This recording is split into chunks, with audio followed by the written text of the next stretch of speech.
Been part of the landscape since the 1950s, but in less than 24 hours, the South Bay power plant will be nothing more than rubble.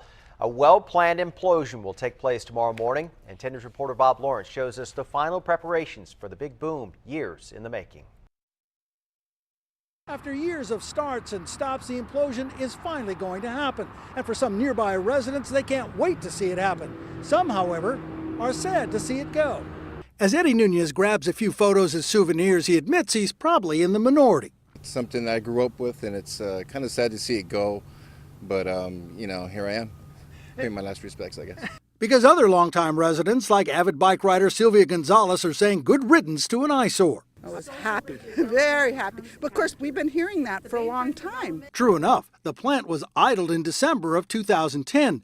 In January of the next year, crews began dismantling the massive plant to get it ready for the big boom.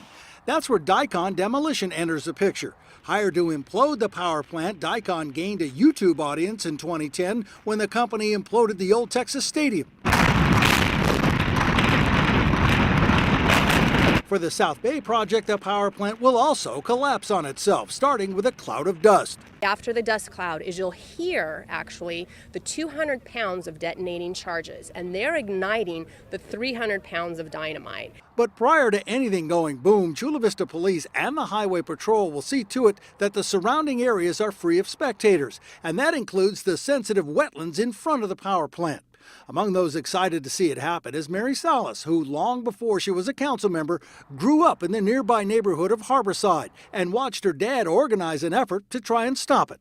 The power plant was already under construction, so I know that if my dad were alive today, he would be so happy to see this come down tomorrow. Weather conditions should be ideal for the 7 a.m. event. Bob Lawrence, 10 News. And make sure you tune in to live coverage of the power plant's implosion Saturday morning. We'll have complete coverage on 10 News from 5 to 9 a.m. with 2 live reporters on the ground and Sky 10 in the air.